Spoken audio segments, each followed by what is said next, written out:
High, আমি Monir Hossain, ACCA member. আপনাদেরকে সবাইকে স্বাগত জানাচ্ছি basic to intermediate Excel training এ। এই ট্রেনিং এ আমরা মূলত বেশ কতগুলো ফাংশন শিখবো, যেটার উদ্দেশ্য হচ্ছে কর্পোরেটে একজন এমপ্লয়ি যেন স্বাচ্ছন্দ্যে এক্সেলে কাজ করতে পারে। পাশাপাশি আমরা কিছু টুলস এর কাজ শিখবো। এক্সেলে বেশ কিছু রেডিমেড টুলস আছে যেগুলো দিয়ে খুব সহজে রিপোর্ট তৈরি করে ফেলা যায়। তো আমরা চলে যাচ্ছি লার্নিং এ। Now number of sales, I mean number of sales of Abir, number of sales of Babu. Particular salesman কতগুলো সেল করেছে সেই নাম্বারটাকে বের করে আনা। এবার একটু লজিকটা ভাবি। আবির যতবার সেল করেছে ঠিক ততবারই তার নাম এই এক্সেল শিটে আছে।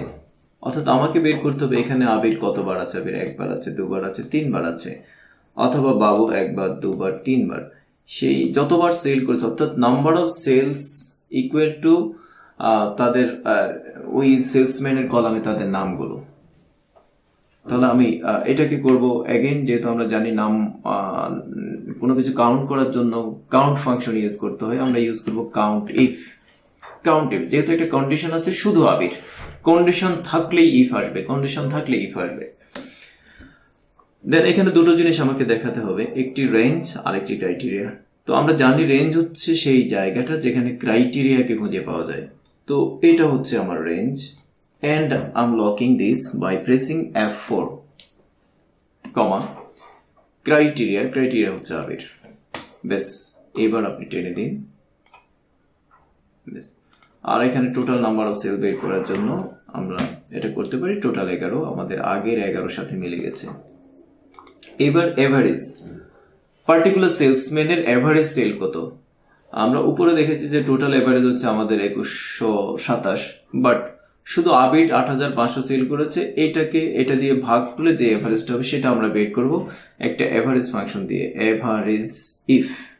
এভারেজ ইফ এখানেও তিনটা আর্গুমেন্ট, নাম্বার 1 রেঞ্জ, ক্রাইটেরিয়া, দেন এভারেজ রেঞ্জ, ঠিক সাম ইফ এর মতো।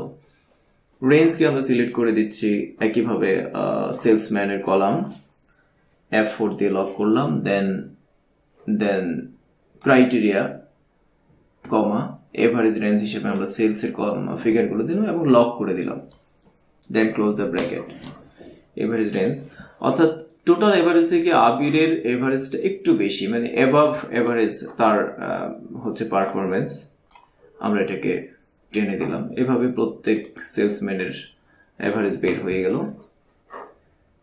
তো আমরা একটু দেখে নেই এইটুকু সময়ে আমরা কতগুলো ফাংশন শিখলাম, কতগুলো টেকনিক শিখলাম। আমরা শিখেছি সাম, আমরা শিখেছি কাউন্ট, কাউন্টে, max, min, large, small, average, sum if, count if, average if. মোটামুটি আমরা এই ফাংশনগুলো এর মধ্যে শিখে ফেলেছি। এখন যেটা আপনাদের করতে হবে, প্রচুর পরিমাণে প্র্যাকটিস করা লাগবে। প্র্যাকটিস ছাড়া এক্সেলে কখনোই আপনি সাকসেস হতে পারবেন না। এছাড়াও আমরা এইখান থেকে আমি দেখি আমরা কিছু শিখেছি কিনা। কাট, কপি, পেস্ট, আমরা এগুলো নিয়ে আরো ক্লাস করবো ডেফিনেটলি। সবগুলো বিষয় আমাদের আসবে। At the end of the period আমরা অনেক কিছু জেনে ফেলবো খুব কম সময়ে। তো বন্ধুরা, আজ এ পর্যন্তই। এক্সেলের পরবর্তী ক্লাসের আমন্ত্রণ জানিয়ে আমি আজকে এখানেই শেষ করছি। বিদায়, আল্লাহ হাফেজ।